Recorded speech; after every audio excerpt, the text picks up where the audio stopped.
That's what we call a sack lunch. Nom, nom, nom, nom, nom, nom. Good morning, City. Welcome in to another edition of Sack City Podcast. Now it's doing it again. Now it's doing it again. Son of a bitch. That's fantastic. Just awesome. Fantastic. What's up, everybody? Welcome into another edition of Sack City Podcast. I am your host, the one and only Vinny Milani, joined as always by my best friend in the whole entire world. He is Aaron the Mukesiah Mukes. It is a beautiful November 9th morning here in the city. Episode 114 is about to kick off. We've got another Sack City Power Ranking show ahead of us. Week 10 is quickly approaching. We've got Thursday Night Football tomorrow that we will preview tonight. It is between the Carolina Panthers and the Atlanta Falcons. Last time those two teams met, we had an overtime thriller. We hope to see some of that type of action tomorrow. We will preview that towards the end of the show. We've got power rankings as well. Aaron, let's just get right to it. Ladies and gentlemen, can I please have your attention? And I need all of you to stop what you're doing and listen. Let's talk some morning headlines, Aaron. We broke this news on Monday during our show, live on our show, the firing of Frank Reich, and we talked about the implications of that and what that meant for the Indianapolis Colts. But at that time, we did not know who was going to be replacing him on the interim level. We thought it could possibly be someone like Gus Bradley, who has coaching experience. It was not Gus Bradley. It was not any coach that they had even on the staff in Indianapolis.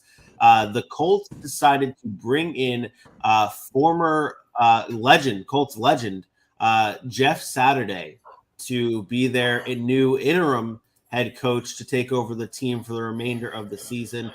Jeff Saturday becoming the first person in NFL history to be named a head coach without any coaching experience at either the college or NFL level. Aaron, your reaction to Jeff Saturday becoming the new head coach of the Indianapolis Colts? Yeah, good for him. He coached in Georgia. He's a high school coach right here in Georgia. Some holy Christian prep or something. I don't know. Look, there's been a lot of outrage over this about the opportunities that he has been given. I think I've been pretty consistent when it comes to this type of situation on we should not be judging who somebody hires because we think it should be somebody else, or we think it should be a minority candidate, or we think we have our opinions. We have things how we would do it if we ran an organization. Jim Irsay and Chris Ballard and those guys, they have what they feel is best for their organization. And, the one thing with the Rooney Rule and the let's give minorities opportunities to coach, it doesn't apply to the interim tag. Like, he has not been named the future head coach of the Indianapolis Colts. He has been named the interim head coach. I don't particularly care about the experience or no experience. My biggest issue here is the conversation surrounding Jeff Saturday's hire. And I think it sucks because Jeff Saturday is not really going to give a fair shake. And obviously people that like him and know him are happy for him, but we're going to constantly talk about, we didn't give minority candidates an opportunity. Well, do we want this to be our opportunity? And I'll say this as a minority who has coached before, obviously not at this level, but if I was given an opportunity, would I want it to be with the Indianapolis Colts as an interim with no quarterback, no offensive line, no weapons? And then, so the first thing that can happen when I win 2 games the rest of the year is, he's not cut out for the job. He's not really a head coach. Like, do we really want that? We have to be careful what we ask for, because that's how we're going to be judged. As African-American or minority head coaches that don't get a lot of opportunities in this industry, and we understand that. But when you do, you want the best opportunity to succeed so you can prove those people like, hey, I can do the job. And I'm not saying nobody can come and take this team to a better record, but let's be honest, they lack talent. They're void of weapons. They have a bad offensive line. The quarterback we're not sure of. I don't know if a minority candidate like Eric Bieniemy, like some on the staff, people have mentioned Reggie Wayne as the wide receivers coach. They have 2 former head coaches on their roster in Gus Bradley and John Fox. Maybe they don't even want the job. Like, you know what I mean? Like, maybe this is a perfect opportunity to give some coaching experience to a guy that's never done it. And then he can decide like, this is the industry I want to be in, or this isn't the industry I want to be in, and move on. I don't take it that serious. I'm not the one that's looking at it and saying, oh my God, this is a big deal. I think They're comfortable with him. He's been a friend and an ambassador, a consultant to that program, to that organization for a long time. He's in their Ring of Honor. He means a lot to that program, to what they do. I don't have an issue with it. You guys know I say the same thing all the time. I equate it to business. If I know somebody and I know they can do a job, or I'm comfortable with them doing a job, I'm probably going to lean on them first. So although I think there are flaws in the Rooney Rule, and I do think there should be more opportunities for minority coaches, there has to be a better way. And I'm not saying I have the answer, but the answer isn't just, because a job opens up, it has to go to a minority, or a minority has to get the opportunity. I particularly don't have that same thought process. And I know it's a conversation in the Black community that they don't like to have, and they would disagree with me, but I don't care. I don't care that they disagree. The fact is, I have my opinion, and that's what I believe. What are your thoughts on the side of the people that are questioning whether or not it should have been someone that was already on the staff, that was there, that already has the head coaching experience? I've been seeing reactions such as RG3 tweeting about saying it's head scratching, slap in the face to every coach on that staff type of decision, with guys like Gus Bradley, who's got coaching experience there. I mean, shit, you brought in Jeff Saturday, who is a Colts legend, who has zero coaching experience whatsoever, and you have Reggie Wayne on that staff, even though he's a wide receiver. Even though he's a wide receivers coach, he has no head coaching experience at the NFL level or at the college level. He's still coaching at the NFL level currently with the Colts, and you bring in someone who has zero experience whatsoever. What are your thoughts towards that side of the let me be honest. Let me be honest here again. I was just hired in June with zero experience in the TV industry as a sports director, which doesn't happen. Like, people don't get sports director jobs with zero experience in the industry. I got hired. Did I deserve it? You're damn right I fucking deserved it. And if I fail, then it was a failed experiment. But just because somebody lacks experience doesn't mean they can't do a good job. Doesn't mean they don't deserve an opportunity. I get so tired of people that say, well, he doesn't have any experience. So what? I worked in the state for 12 years, and experience was what they based hiring on. You know who my worst employees were? The ones with the experience. The ones that were set in their ways, the Gus Bradleys that were head coaches 3 or 4 times, and John Fox's 3 or 4 times in the football days of 2000 and 1998, and doesn't want to change. Like, I'm not saying those guys wouldn't have been good. What I'm saying is, you can't look at Jeff Saturday and just say, because he doesn't have experience, it's the wrong person for the job. You don't know that. Maybe Jeff Saturday is an amazing leader of men. Maybe Jeff Saturday has an amazing ability to bond and to build a foundation that some of these other coaches can't do. You don't know that. We definitely don't know it being on the outside. We don't see Jeff Saturday every day. We don't know what those coaches are doing every day. Not to mention, let's be honest, these coaches that were already on the staff, what are they doing? I'm sorry, Reggie Wayne, but your receivers aren't very good. And I like Reggie Wayne. I know he can play football, but is he coaching those receivers to be better? I don't know that. John Fox, what are you doing? Gus Bradley, what's your role in the organization? You guys aren't winning. So it can't all fall on Frank Reich. The one thing about the NFL is position coaches are important. Like, those things matter. We see quarterbacks coaches going and getting head coaching jobs because of the jobs they do with the quarterbacks. I'm sorry, there's not one group on the Indianapolis Colts right now that I look at and said, man, they're doing a great job this year. So if I want to look elsewhere and say, maybe I want to take a swing or give somebody else a shot, I have the right. I own the team. So again, it's the unpopular opinion, and I don't care. I don't care. I don't get why people feel they have the right to say, this is my organization, and you're going to tell me who I have to put in place or who I have to feel comfortable with. I don't like it. The opportunities need to come another way. Like, there has to be a better way. And again, I don't know the answer. There has to be a different pipeline or a different set of standards that we can get other people opportunities, where it's not just, hey, I'm going to pick and choose, but this is an interim tag for 10 weeks or whatever it is. Let's see what he can do. Like, I'm happy for him. Do I think he's going to be good? Probably not. Their team sucks. But I'm not going to knock him for that. I'm not going to knock the Colts organization for going with somebody that they feel is the best guy for the job. I've never been that way.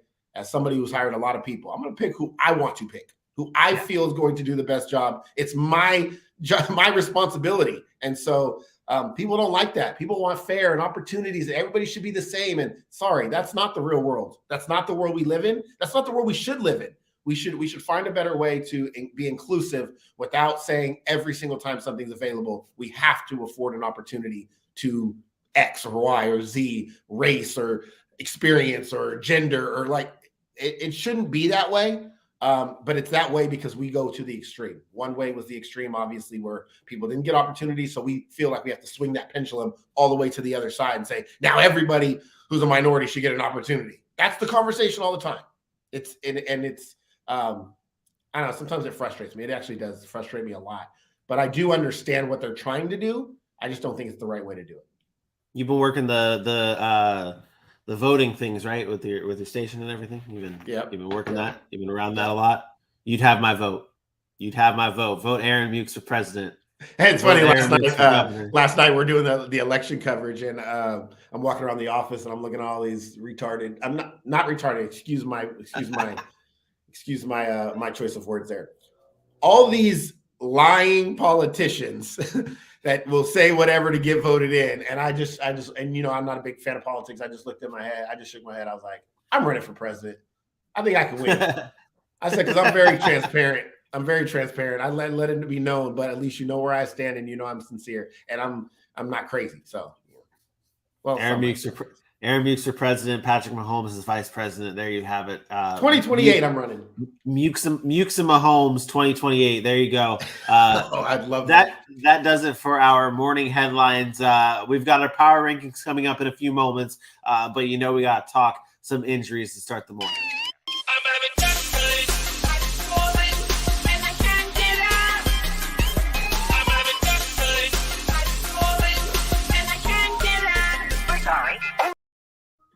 Hey, I wish I had something to say.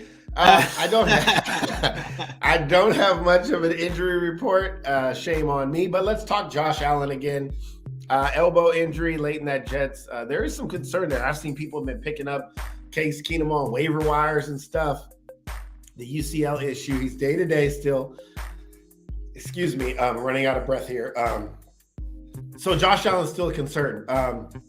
They're going to manage it throughout the week, and we'll see if he shows up on Sunday. But I think this is just a wait and see every day. There's probably not going to be much updating as we go throughout the week until we get to the weekend, when I'm sure he's probably right now not even throwing at all.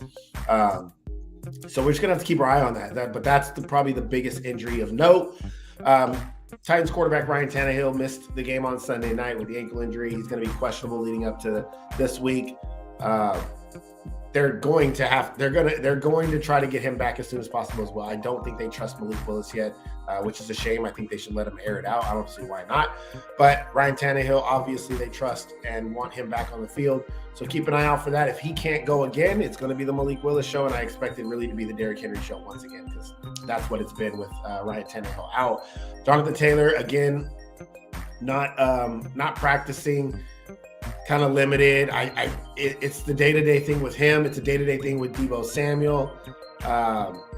I'm getting concerned about some of these injuries. I feel like they've just lingered, and I don't really like the lingering injuries. I like somebody that's pretty definitive. Like if you're out 4 weeks and I know you're out 4 weeks, I'm good with that. But when it's like, week to week and I'm not sure and I might practice, but I don't practice, and that's kind of where we're at with some of these guys. So the Aaron Jones x-rays came back good. We talked about that at the end of the show, or at the end of the injury report. Not sure he's going to miss any time or not, but you got to worry that he's not healthy. Ezekiel Elliott was back at practice. He is going to hopefully play. It looks like he's recovering. He had 2 weeks off. It does seem like he's going to play. He's not going to practice today. Or what's today? Or he didn't practice on Monday, Tuesday? I don't know what day it was. I think it was Monday. But he was back out there on Tuesday. Now we're Wednesday. Today's supposed to be a normal practice for Ezekiel Elliott. So we'll see if he gets that normal practice in. Elijah Mitchell is opened up his 21-day window to activate him. If you're talking from a fantasy perspective, obviously it doesn't mean anything because you have Christian McCaffrey there. However, having Elijah Mitchell, if you're the 49ers, to give a spell to Elijah Mitchell when you just traded Jeff Wilson, I do think is important. So, and then you got a few other A few other notes, really on Odell Beckham and Deebo Samuel.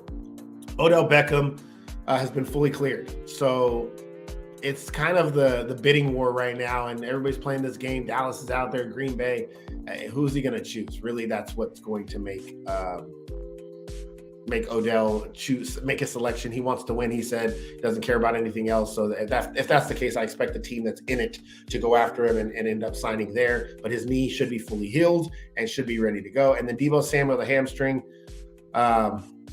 he's practiced, but it's been limited. And it's a step in the right direction, but we're not sure if he's going to be out there this week. So tough loss there. I told you I thought something was going on with Deebo. And it's strange that they went out and signed a receiver, and I'm not sure he's going to be healthy anytime soon. So there was a lot of other notable injuries, but I'm not going to do it because there's just so many. Yeah, and this is not injury related, but we did get a report this morning saying that Brandon Cooks has returned to practice for the Houston Texans. So I would assume and expect to see him playing on Sunday. But you know how things go. So yeah, it's crazy. Brandon Cooks, they basically said that the reason he didn't end up getting moved is because the deal that he signed was made him unmovable. Like nobody wanted to take on that contract. Yeah, I mean, we were seeing reports of teams of them being offered the picks that they wanted and everything. And I mean, and specifically Dallas there were the reports out there that Dallas was like, all right, let's send the picks, let's make it happen. But the contract was the real hold. That's the problem. They should have traded him before the deadline, and then they could have ate some of the salary. Yep. Yeah. But they didn't. They blew it. That does, though, for our injury report. Stay locked into the Sack City Podcast on our Twitter to keep up with all the latest breaking news that occurs in the NFL, as well as keeping it dialed into the Sack City Podcast live 10 a.m. every morning for your injury report and your morning headlines. Aaron, we've got some power rankings to get into. Let's do it. 32 through 25. This is how we do it every week. If you're new to the show, if you're new watching, we break it down every team in the NFL, where they fall, where they land on the power rankings. Speaking of Houston, they still remain as the worst team in the NFL at 32. The Colts creeping up right behind them as the 31st team. Panthers, Steelers, 30 and 29. And then we got the Lions at 28, the Commanders at 27, the Raiders at 26, and the New England Patriots still holding on to that 25th spot in your power rankings. Aaron, let's start things off talking about the Las Vegas Raiders, who fell to the Jacksonville Jaguars 27-20 last week. They blew a 17-point lead, one of the few teams in NFL history to blow 3 games of 17 points or more in a season. It has been tough sledding the path. It's been a tough year for a team with higher expectations in the Las Vegas Raiders. They fall 3 spots from 23 to 26. Welcome to the Losers Club, Las Vegas Raiders. Aaron, what are you thinking with the Raiders at 26? Yeah, they just haven't been able to close games. It's either been haven't been able to close games or haven't been able to start games, like when you get shut out against the New Orleans Saints. I think really what this boils down to is coaching. We talked about the personnel. We saw the improvements on the defensive side of the football with Chandler Jones, and you had Max Crosby there. And now you see they went and cut one of their top picks, Jonathan Abrams, from a couple of years ago. Like, I don't know that the structure is still right in place as far as the Las Vegas Raiders, and I'm not sure what Josh McDaniels is thinking or what he's doing. But Derek Carr, I don't know if he took a shot at McDaniels or what, but he on his press conference he talked about, like, I've had to tell some of these guys how this works here, and I don't know if he was referring to coaching or not, but he basically said we got to play 4 quarters. We can't stop playing after halftime, and I think that's been huge. I think the adjustments that aren't being made is like typical, like, rookie head coach type stuff. And Josh McDaniels is not a rookie head coach. He's done this before. And then he went and got experience as a coordinator, and then he came back. So he should know what kind of stuff is going on and what they should be doing and the adjustments that need to be made at the half, especially working under Bill Belichick, and that hasn't happened. So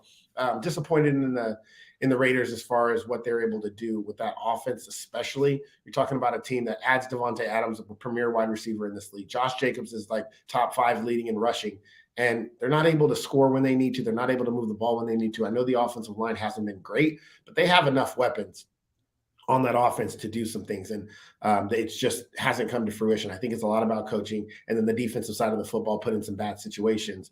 But right now they're one of the worst teams. They are in the bottom tier of the NFL because they can't get the job done. And at some point, talent is not good enough. I can keep you there. I can keep you there. I can keep you there until I realize it doesn't matter how much talent you have. If you're not winning games, it does not matter. So the Raiders, they have to get it quickly, and they need to figure it out. Otherwise, they're going to be looking for another head coach, year 1 or year 2 into this new regime, and you're wasting more years of Davante Adams and Derek Carr and all that. Yeah, I mean, we talked about it earlier on in the season. We were holding on to hope that there are a few teams in this league this year that have done that to us, where we're holding on to hope, thinking that the talent will prevail and you'll see this team come into their own with all the talent that they have. You can arguably say that this is the most talent Derek Carr has had around him in his time in Las Vegas, when you add guys like Davante Adams, Josh Jacobs. When Darren Waller is healthy, he's a great talent. Obviously, the offensive line isn't that great, but still, this team definitely the best since whatchamacallit, that 2016 year. Or was it 2016? What was that crap? Was that Amari Cooper and crap? Like it was that team. Yeah. Okay. Yeah. I mean, that's fair. That's fair. So, but so like you having them here at 26, it's like, okay, eventually, like we've had them high. You've had them higher, just because we're holding on to hope. We're okay. Like this team will figure it out. They're finding ways to win, but they're 2 games. They find ways to win. They're relying on the running game, and we're like, okay, that's great. But eventually you just can't take it anymore, and you have to drop them. And it's funny because when you look at this, the Raiders are one of those teams. The Colts were one of those teams that we were like, okay, we're holding on. The talent was there, but it's just not pretty. It's just not playing out as such on the field. So the Raiders fall 3 spots from 23 to 26 in your power rankings. The Colts, Aaron, continue to fall. That's almost a pretty self-explanatory move right there. They fall to the 31st team in the NFL. Sam Ehlinger as their quarterback, new head coach, offense sputtering. It's not good in Indianapolis. So they're at 31. And then the Panthers obviously continue to fall with their bad quarterback situation. They're at 30. Let's switch it up. 17 through 24. We've got the Saints, a big time faller, 6 spots to 24. The Green Bay Packers, and this side of the list features a lot of big movers here. Packers fall 4 spots to 23. Bears moving up 4 spots to 22. Cardinals staying the same at 21. Falcons moving up 2 spots to 20. The Rams falling 5 to 19. The Jaguars moving up 6 spots after their win to 18. And the Broncos, fortunate for the rankings falling the way they did, they move up 3 spots to 17. Aaron, there's a lot of movement here. And I did want to talk specifically about the Jaguars moving up 6 spots because they're one of your biggest risers this week. But I'm going to table that because I really want to know from you, out of the 3 or 4 teams that moved up heavily and moved down heavily in your power rankings, which one to you stands out the most? In this group? In this group, yeah. Yep. I think we have to talk about really 2 teams. It was the Green Bay Packers and the New Orleans Saints, and it's because we've looked at these 2 franchises for years now. It's just they're always contend. They're always there. Like the Saints, obviously, when they had Drew Brees, were always right there in the mix, at least playoff hunting in the playoffs. And, they didn't win Super Bowls every year, but they were making playoff runs, and they had an opportunity to win because they had Drew Brees. Since then, it's been rough for them. They've been trying to find a quarterback, and Jameis hasn't panned out. Now it's Andy Dalton. But the focus of that offense has shifted. The focus of that offense has been Alvin Kamara, and sometimes they get away from that. But it's so Alvin Kamara central focus or centric that it's almost Derrick Henry-esque, where if he doesn't produce or if somebody shuts him down, they have no chance of winning. And that's scary because as an offense, when you have that much attention paid to a guy like an Alvin Kamara, that should open things up for everybody else. And it's not really happening with the Saints. So there has to be concern there when you're talking about New Orleans and where they go from here. The one thing that hasn't really been discussed with the Saints is we've talked about Carolina. We've talked about the Giants. We've talked about the Seahawks as far as going out and getting a franchise quarterback. The Saints are now on that list. Like this, the time is now. We thought Jameis Winston was going to be the guy, but they're not even putting him back on the field. Andy Dalton, definitely not the guy. The Saints now have to think about getting a franchise quarterback. The problem with that is, do they have the resources to go get a franchise quarterback? The draft picks to go get a franchise quarterback? And we saw the trade that they made with Philadelphia. Philadelphia had all their first-round picks. They've already sent their first-round picks to Philadelphia, so they don't have a first-round pick in 2023. 2024, they have a first-round pick but don't have a second-round pick. So they've lost some assets that they could use to get these things. And so you have to be concerned on what do you do. Now, will Alvin Kamara want out? Well, the receiving core, obviously Michael Thomas, who knows what's going on there. You got Chris Olave, that's great. But who's going to be that franchise quarterback? Do you trade assets and try to get another first-round pick to make that happen in 2023, which is a quarterback-heavy draft? Or do you try to look elsewhere? I think you have to. I think you have to do that if you're the New Orleans Saints. You have to find a way to get back into that first round to take a shot on one of these quarterbacks. I mean, maybe, obviously, when the draft rolls around, we don't know who's popping up, whose name pops up as great picks and everything. Things can change. You could maybe get a player in the second, a quarterback in the second round that could potentially be your franchise quarterback, maybe. But as of right now, you look at it, you're probably kicking yourself because if you didn't trade your first overall or for your first round pick, you'd be picking 6th in the draft right now. But that currently belongs to the Eagles. And the 6th spot is a good spot that you'd be able to possibly get your franchise quarterback, which you can't. And a team that I compare it to, and the reason why I say I don't think you go out through free agency. I think you have to go through the draft and find a way to get back in the first round. Is talk about the Colts and where they're falling. Every year they're in the cycle of let's bring in someone and hope it works and take your shot and hope it works and trading picks or spending money on a quarterback that is just not, you're hoping that it works, but it just doesn't. And you had it with the Jameis Winston, having it with the Andy Dalton, and it's like, don't go down that path. Don't make this multiple years of struggle hoping that a veteran's going to come in and have a career. It's just hard. It's just hard though. It's hard to get back into that first round. Like, what do they have that can get them into the first round? Like, you going to trade Michael Thomas in a deal? Who's going to take on that contract with that headache? Who are you going to move to get back into that first round?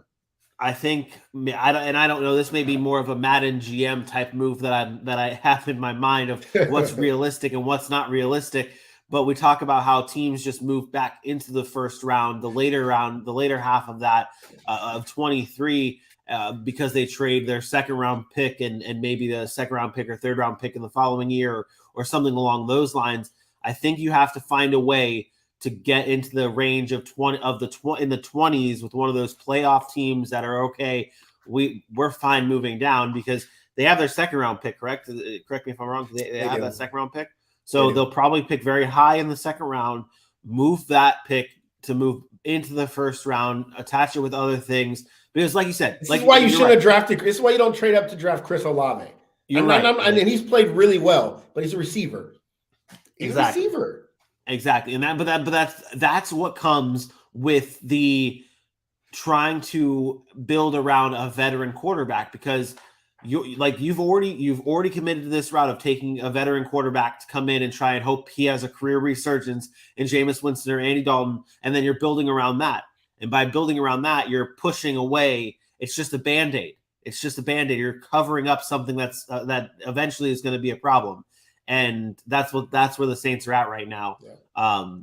Find a way to get back into the first round if you're the New Orleans Saints, because you need a quarterback as they fall in the 24th spot of our power rankings, falling six spots from 18 to 24. The The math checks out. Just had to do some quick math. All right. The Jaguars, one of your biggest risers. You got two big risers that have the same number of spots jumped. 6 is the highest. The Jacksonville Jaguars move up to 18. They actually swapped with New Orleans Saints. They're at 18 now after a win 27-20 over the Las Vegas Raiders this year. I feel like we're going back and forth with the Jaguars there, and it's just they're here, and then they're here, and then they're here, and then they're here. Never obviously at the top of the top, but like they're going back and forth. What are you seeing from the Jaguars this week that makes you have them at 18? No, they won a game. I told you this is going to be them. Sometimes they're going to win and sometimes they're going to lose, and they move up because it's the same team I've seen all year. A much improved team, a much improved offense, a much improved defense, and falling down 17-0 to the Raiders. And it's a young team, and you're not sure they're going to be able to make that comeback. It's easily the same old Jags. You can get down by 17 and give up and scores 31-3 at the end of the game. But they didn't. They kept fighting. They kept playing, and Doug Peterson has them rolling. This is a team that I said could be a good football team, and they're just young. It's just an experience thing. They're top 8, they're top 10 in the NFL in yards per game. Sometimes that doesn't always equate to points because there's red zone turnovers and young team mistakes, but they've been able to move the ball on just about everybody. Defensively, we've seen the improvement. They're young. They're still learning you can see the future. And I always say this, like, if you can look at a team and say, it's going to be a good team in a few years if they can keep that thing together. I see that every time I look at the Jacksonville Jaguars. So it's not a surprise to me. I've been pretty bullish on, like, they're young. They're going to lose games. They're going to struggle at times. They're going to give up some yards. But this is not the worst defense in the NFL. This is a defense that's like middle of the pack. A little bit better than middle of the pack when we're talking about yardage and stuff. They've had some really, really good games. They're top 10 in the NFL in giving up points per game. They're giving up less than 20 per game. This is a good defense, a good offense. They just are inexperienced. And they're also a top rushing team in the NFL. Like, they're not bad. Like, this is a good team, and that's why they keep going up and down. It's just the difference of winning and losing in this situation. And they moved up so much this week because there were some fallers coupled with their win. They deserve to move up.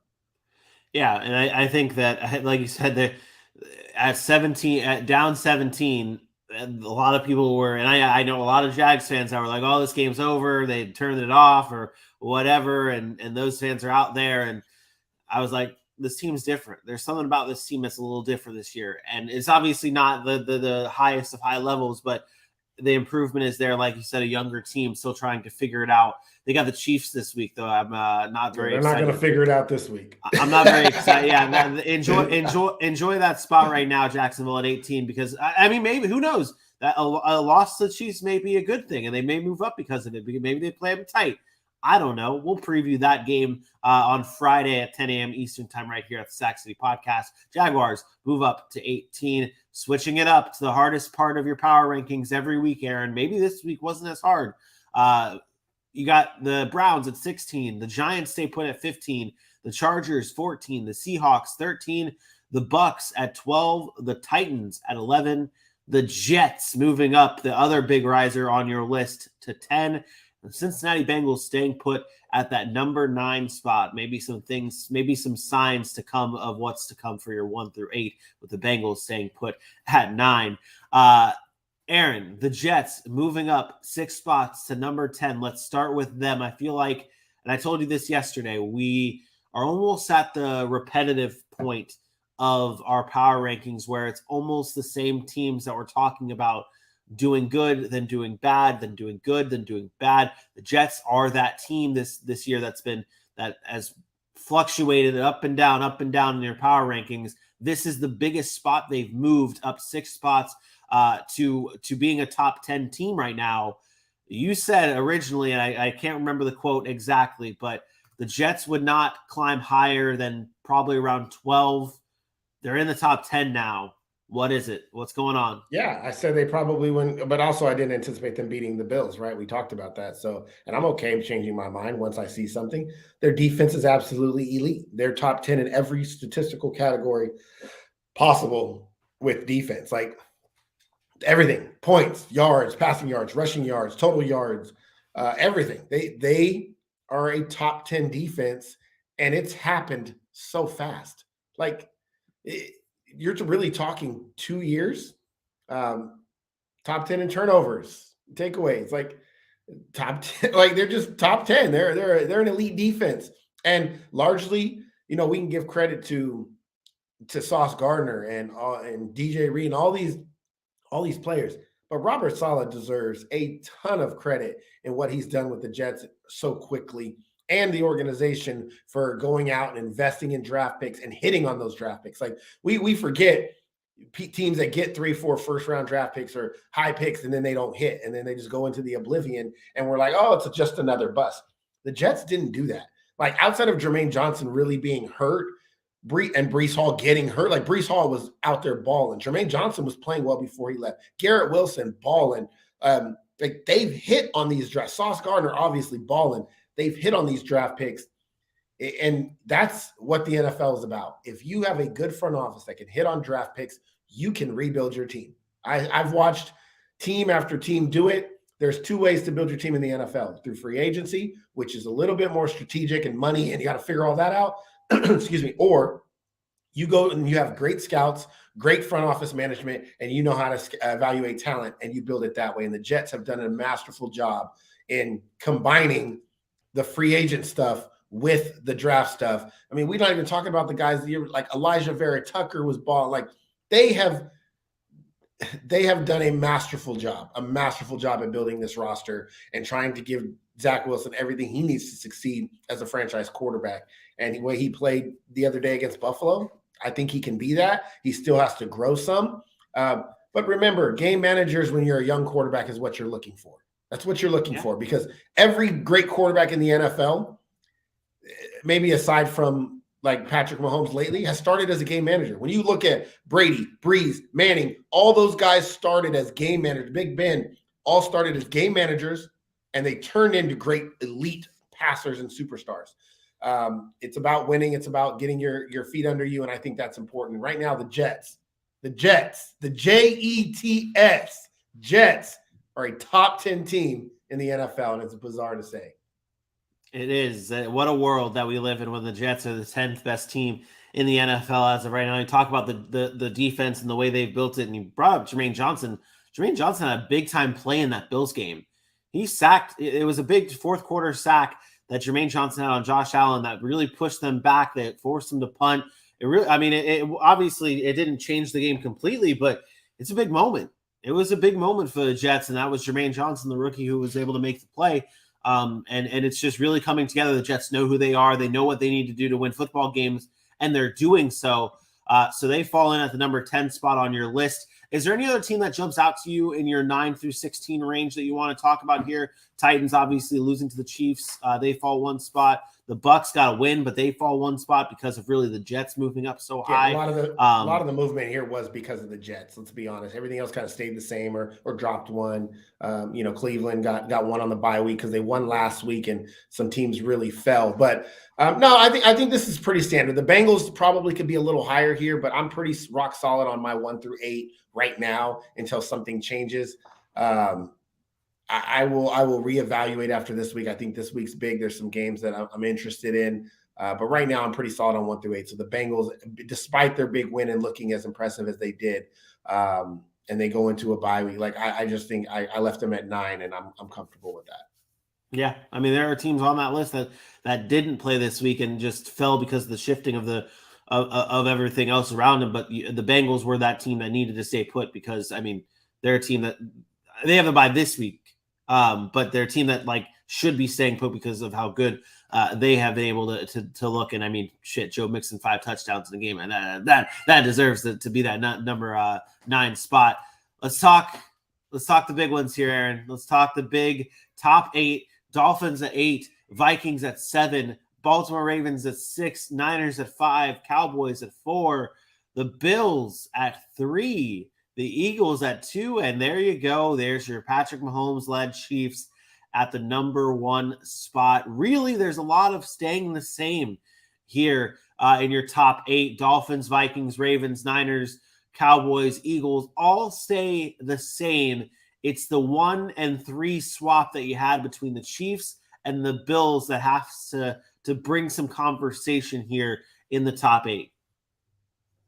Yeah, I mean, it's listen, the Buffalo Bills lost to the Jets, and I know it's a division game and it was on the road, and I told people that line was ridiculous.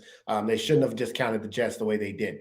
But I'm not so much concerned. This is not about concern for the Buffalo Bills. It's acknowledging, hey, you lost the game. It's acknowledging that you have Josh Allen with an injury. But this is an acknowledgement of this team right here. It's the Kansas City Chiefs. And I say it all the time. We know, I believe that Patrick Mahomes is the second coming of Jesus himself. The way he plays on the football is like something we've never seen. He's somehow mixed Tom Brady with Aaron Rodgers, with Brett Favre, all in one. Like, and you can even throw in Peyton Manning with his smarts and his ability to just run an offense. He literally has it all. He's athletic. He did it with his legs against Tennessee in a game that Tennessee really should have been blown out in, but didn't, stuck around. And they somehow then really Tennessee should have won the game. And then Patrick Mahomes still found a way. Like, he found a way to get it done. And so this is not a knock on the Philadelphia Eagles, but you know me. I am very consistent when I say, I'm from the show me state. You have to show me consistency over time and before me to really buy into you. And I think the Eagles are there. The Eagles are right there. They've been the number 2 team for now a couple of weeks in a row. I think they're going to continue to get better. They have a nice schedule. They're not going to lose many games this year. But the Philadelphia Eagles, it comes down to one thing. Am I going to trust you when it matters? Am I going to trust you in the playoffs? I don't know. I want to. I like what I've seen from Jalen Hurts and A.J. Brown and this offense and this defense. I want to trust the Philadelphia Eagles, but I haven't seen them play enough people to do that. Enough teams that are going to challenge them. You look at the Kansas City Chiefs schedule, and I get it. You can't look at last year, and I'm a big believer in that as well. But coming into this year, every team that they've played this year, except for the Chargers and the Colts, and the Chargers is a division game, has been a playoff team from a year ago. The Bucs, the Cardinals, the Raiders, the Bills, the Niners, the Titans, all won a lot of games last year. All were either divisional favorites or teams that we looked at as getting better this season than last year, except for the Cardinals. Chargers, Super Bowl contenders. Bucs, Colts, we thought Matt Ryan was going to come in. Raiders, they were in the playoffs last year. Then the Bills, Niners, and Titans, they just played those three games in a row. They've been tested. They've been tested still on their schedule. The Bengals, the Rams, and the Chargers after they play the Jaguars this week. They have a tougher road than Philadelphia. They are battle tested. They are playoff ready. And this is a team that has experience. And to me, experience wins out. It's why I think they're the better team than the Bills. It's why I think they're a better team than Philly. They know what to expect. They've been there. There's no moment too big. And I just think that's important. I think in the end, that's what matters the most. Now, are they going to win every Super Bowl? Are they going to always get there? Can the Bills beat them? Absolutely. But if I have to rank somebody and I have to say, who do I give the edge to? I'm going to give it to the edge of the team that has the experience. Yeah, I don't have any.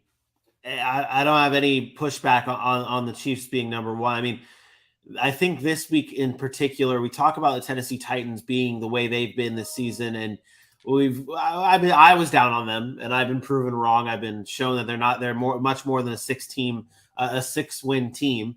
But Mike Vrabel really put the Kansas City Chiefs to the test this week in terms of the way their defense was stopping the Chiefs' offense, and we know how big that offense is for the Chiefs, and they forced the Chiefs to have to find a way to win. This wasn't just okay, I'm going to outscore them and just score more points than them, or I'm just going to shut them down completely. Like, the Chiefs had to find a way to win in this game.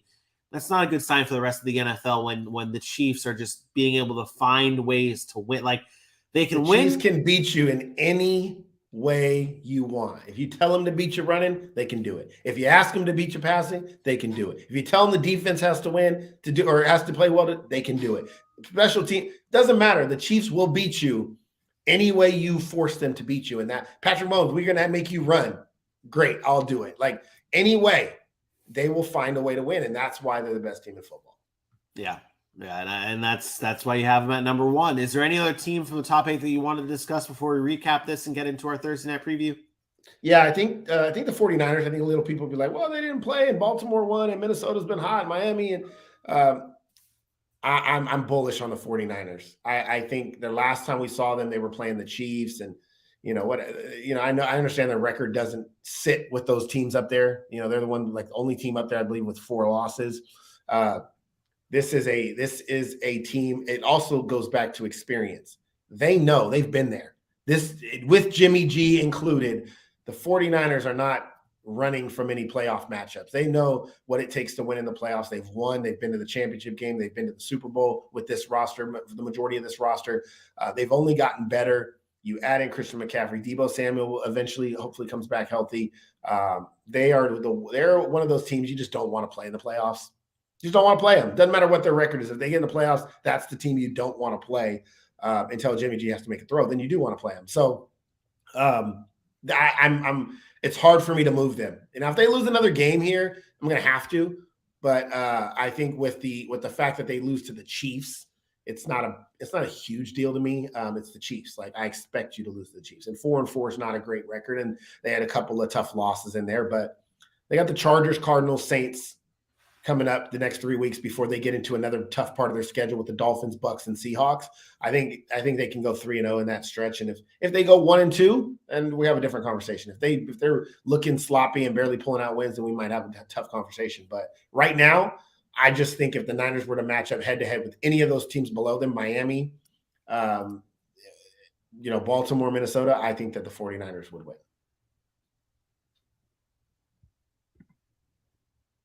Wow, we got through. You've been on a streak of not freezing. Oh, did I just freeze? You did. You just skipped and froze, never all of the above. For the first time. I just said if the 49ers play any of the teams below them, I think they would win.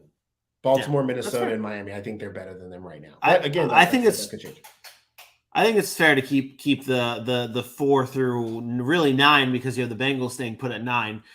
Those guys staying put where they are. I'd slightly start considering putting Miami over Minnesota. To be completely honest, like if I had one little note to put, I would put maybe Miami over Minnesota. But really, it's almost those two are almost the same team. Well, I shouldn't say they got to show me too, though. Like both of those teams are great and they're good in the regular season, but I struggle because I only think when I top those top teams, I only think playoffs. How far do I think you can go in the playoffs? The teams in the AFC have a much harder road. So if you notice, the NFC teams are ranked higher outside of the Bills and the Chiefs because the NFC, I feel like, is an easier path. Even though they have the better teams, when you look at the Eagles, the Dallas Cowboys, and the Niners. Can you name me an NFC team outside of those 3 teams that you really are like, oh, Super Bowl? I don't think so. I think those are the Super Bowl favorites. Like, I'm sorry, Geno Smith, but I don't envision Geno Smith in the Super Bowl. I don't envision Kirk Cousins in the Super Bowl. So the NFC teams of the Giants, like I don't see their path to a Super Bowl. I see the path for the Niners, Cowboys, and Eagles. And in the AFC, the reason I don't see any of those teams pass the Super Bowl because Patrick Mahomes and Josh Allen is standing in their way. And so those two guys are good. So it's hard for me to put the Dolphins ahead of the Ravens that far ahead because I just don't know that they can get past the Kansas City Chiefs or the Buffalo Bills.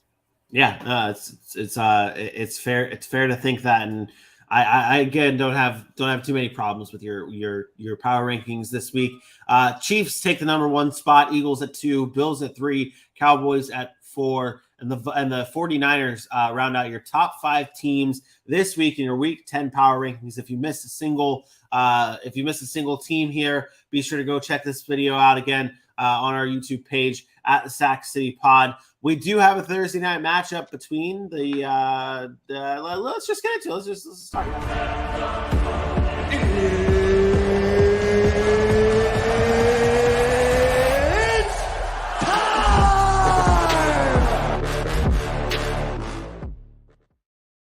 It's time to get into the Atlanta Falcons taking on the Carolina Panthers. The Falcons 4-5, the Panthers 2-7. Lots of turnover going on with the Carolina Panthers and their quarterback position. We saw Baker Mayfield make an appearance on Sunday. We saw PJ Walker get benched after going only 3 of 10. Baker Mayfield came in and didn't do too bad, going 14 of 20, 155 yards and 2 touchdowns against a Bengals team that was maybe already out of it after putting up 35 points in the first half. But it's a new day for the Panthers. It's a new day for the Atlanta Falcons. Last time we saw these two teams, it was going to overtime, and the Falcons on the leg of Younghoe Koo was getting the victory, and that game made them. Huh? Hey, Young Hoku. Yeah. He's a dude. He's a dude. But they were getting the victory and taking the top spot of the NFC South. This time, Falcons don't have that lead, but could possibly have that lead if they win and the Bucs lose. It's possible. Aaron, what are you watching for in this game between these two teams? This is the worst division in football. This is the new NFC East. Jesus. I mean, when we're talking 3-5, 3-6 teams fighting for first place, this is a battle of two teams that just saw each other. I think the difference here is the Falcons get Cordero Patterson back, which is big for them. I think that helps their running game even more, gives them an additional weapon on the offensive side of the football. But I do want to say something because I think we glossed over it a little bit. Not we, but we haven't talked about it since I said it. Shout out to Steve Wilks for going back to PJ Walker. I was extremely happy when I saw that because I said the other day, like whoever, like I'm not a fan of, you bench PJ Walker and then you go to Baker Mayfield the next week. Like they benched him because he wasn't playing well. Fine. I'm okay with that. But the next game, who should start? PJ Walker. He's like, that's okay. And so I'm okay with this. I like the move. I thought that was a class act. I thought it was the appropriate move. One guy had a bad half, and you wanted to try to get something going in the second half, and you did. Baker came in, had a spark. Great for him. That's what a backup's supposed to do. But it doesn't mean he deserves to go in and start. PJ Walker had a bad half. I liked that they went with PJ Walker again, and they've already made the announcement. He came out and said it. And I think that he'll come back and he'll play like PJ Walker on Thursday night. So I thought that was important. I really liked that. This game is just another turd bowl on Thursday night. It's not a good game. There's not a lot here, not playing for much. I think the Falcons, probably have a little bit more to play for because they are only a game back. But it's in Carolina and it's a short week. So, that matters. And it's not like there's no talent in Carolina. They got some guys on defense. They got DJ Moore, PJ Walker serviceable. It's going to be one of those divisional battles. Probably not a lot of scoring, but I'll ask you, maybe this is more of an X's and O's question here. But so the Falcons, obviously one of the best rushing teams in the NFL right now, fourth most rushing yards per game this season. They're very good at running the ball. Obviously, Cordero Patterson, Tyler Algier, Caleb Huntley coming in as well, making a difference. How does the Panthers defense stack up against that? I think Panthers defense is fine. Like we talked about the Panthers, they're not a team that's terrible. I think they've had bad moments, and I think that's the problem, right? You talk about a team that's had bad moments. Sometimes it happens. They're not great against the run, though. So if you're going to exploit them, you're going to exploit them in the running game. This is what I always say about bad teams. Sometimes the numbers are inflated because they're always on the field. So the defensive numbers, if you're on the field for long periods of time, guess what's going to happen? Offense is going to rack up more stats. That's just the thing. I do think they're more susceptible against the run than the pass. You get a guy like Brian Burns off the edge. Sometimes you can run at him because he's overly aggressive. And then you got the secondary, which is not a bad back end. Like that's a team that's been playing well in the secondary for the most part. But you saw what Joe Mixon just did to Carolina. Like you have to be concerned if you're Carolina about the running game of Atlanta. But I would also imagine it's different playing the Bengals than it is playing the Atlanta Falcons. When you play the Bengals, you're like, okay, we got to worry about Higgins and Boyd and Joe Burrow. And Mixon hadn't been doing a lot, and their offensive line hadn't been run blocking well. So you probably game plan to stop the pass. And so what happens is you get light boxes, and Joe Mixon goes crazy. When you play Atlanta, there's none of that. You know who Marcus Mariota is. You're game planning to stop that run because you know if you stop the run, you have a chance. Not to mention, we just saw this team 2 weeks ago. We know what they want to do. How can we go out and stop it? Not that they were successful to stopping it 2 weeks ago, but they did just see them 2 weeks ago. So I think it's going to be important for them to make their necessary adjustments and figure out a way to combat whatever it is that Atlanta wants to do. And Atlanta, remember, they kind of did the same thing last time. Even though they ran 37 times in that game, it wasn't their best rushing game. Marcus Mariota had to throw for almost 300 yards in that game. I think it's going to be a similar style game. Mariota is going to have to beat them, and maybe he will, maybe he won't. Yeah. I realized that after the fact that after I asked that question of how the Panthers stack up against the Falcons rush attack. I realized after the fact that Joe Mixon was the one. Yeah, Joe Mixon just shit pumped them 5 tutties in a game. Yeah, but let's be honest. Joe Mixon is Joe Mixon. Yeah, it's a different case. Falcons are the Falcons. Yeah, exactly. It's a slightly different of a case, though. But the Falcons do rush well, and the Panthers are coming off of that. So maybe to try making a statement here for the Panthers defense to say, okay, we're not that bad against the run and stop the fourth best team in the NFL in rushing in the Atlanta Falcons. The last 5 meetings between these two teams have been decided by 8 points or less. So we can expect a close game. Maybe we can expect a close game. I don't know. That's why we're here to give you our predictions. Aaron, what do you expect for a score in this one? Yeah, the NFL, there was a stat that was just released on Twitter or something. I can tell you the stat if you'd like.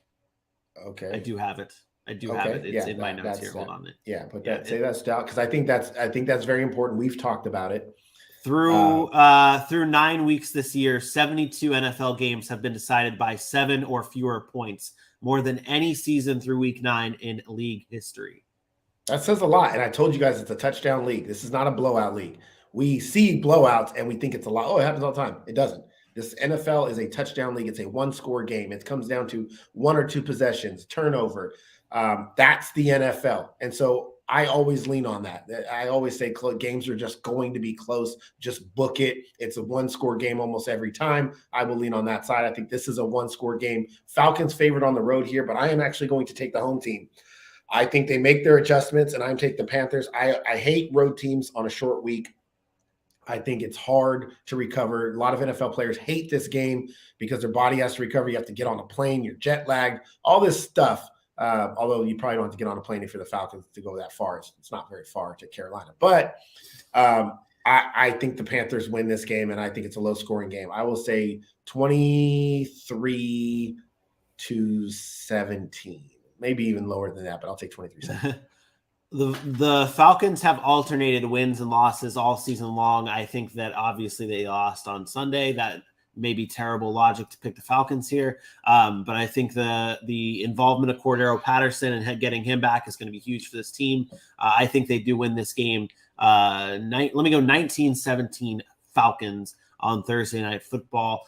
We'll be back tomorrow giving you our DFS plays for this primetime game. It'll be another interesting picks for our teams when we have to pick through the Falcons and the Panthers, but we'll do it in our primetime plays tomorrow on Thursday Night Football. We'll be back again, though, live tomorrow at 10 a.m. Eastern Time, bringing you all the previews for Week 10 for the NFC side of things. That includes some great matchups that we'll cover. What matchups are there? I can't remember what Washington, Philly, Chargers, Niners. We're trying to Cardinals, Rams. Packers, Cowboys, Texans, all right, there you go. Giants, okay. Bears, and Lions. Oh my. There you go. Seahawks and Bucks. Seahawks and Bucks. I'm interested in that one. That's the first. That one's in Germany. About. We're talking about that game first tomorrow. That one's in Germany. We'll have that covered. Sprechen Sie Deutsch? Dankeschön, bitteschön. Wow, I need to try and get on your German level here. Yeah, I'm a German. Wow. Well, tomorrow live 10 a.m. Eastern Time. You're a German, eh? You look like a fucking worm with braids. You ever never seen 8 Mile? I have seen 8 Mile, but not like enough. Remember Eminem's like, so I'm a German, eh? That's okay. You look like a fucking worm with braids in the rap battle. Well, come on, man. I got to go back and watch it then. That's Fallen. Yeah. That's me. Well, I have disappointed Aaron. That's the best way to end the show. We'll be back live tomorrow at 10 a.m. Eastern Time for more disappointment of Aaron, and maybe we'll hear him speak German. Until then, for German Aaron Mukes, I am me. We will see you tomorrow. I wish I knew how to say peace out in German, but I don't. So peace out.